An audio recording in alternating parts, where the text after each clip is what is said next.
Well, there are a couple of things that really stand out to me.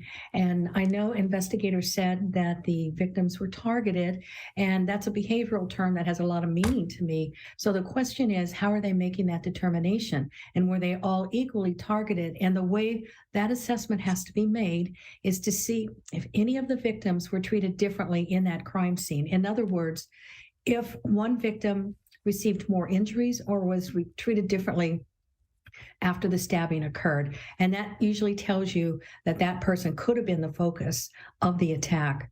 And then secondly, this offender had to leave a lot of evidence at that crime scene.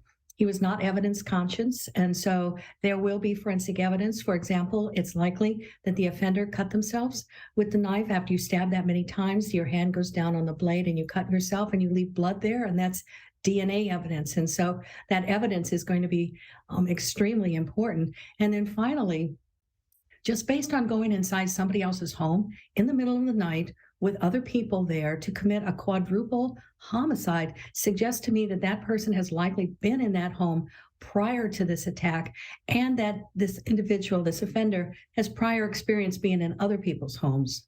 It does seem that there's some gaps and that information may not ever be able to be filled in because the victims themselves would be the ones to tell you, we got home at this time and then we went to bed at that time. So I don't know that that will ever be completed, but the question remains, at what point did the offender get inside that house?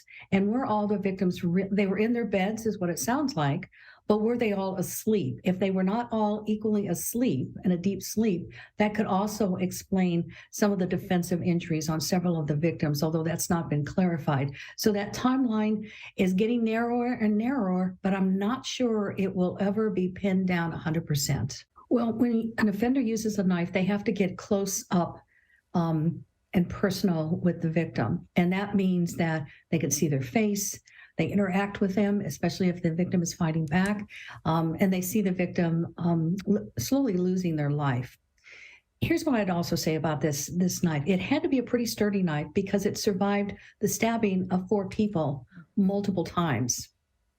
Now, the medical examiner who performed the autopsy, they traditionally don't say, well, the weapon used here was exactly this. They can tell you elements of the instrument, but in my experience, they don't traditionally say it is exactly this, especially if you're dealing with a sharp-bladed instrument.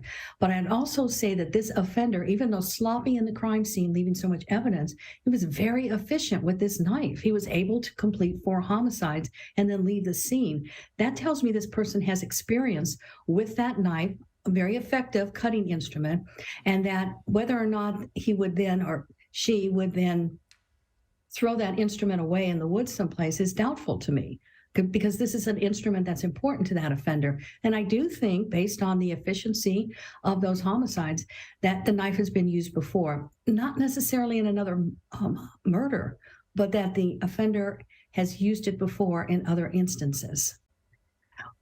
Based on what I know so far, and again, that's coming from the media, this kind of violence is indicative of what we call instrumental violence. It's different from the traditional violence called reactive violence. Reactive violence is if I punch you in the nose and you punch me back, that's reactive violence.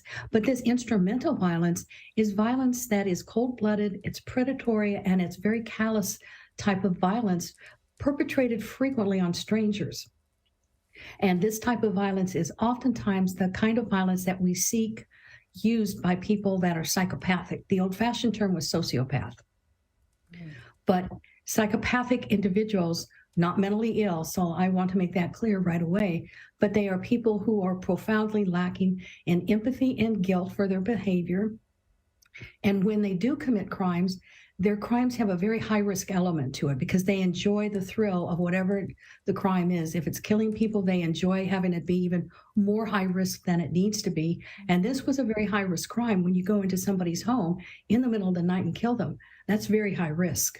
Somebody has the capability of doing this. These wounds going into that home, these injuries, these wounds were not an effort to scare the victims or to threaten the victims. They were intended to kill the victims.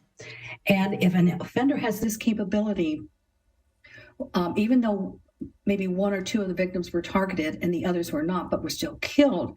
This offender, because of that behavior, that high-risk impulsive type of behavior, is capable of repeating it again in the right set of circumstances. So based on that, I would say that this is he or she or they are at high risk for reoffending.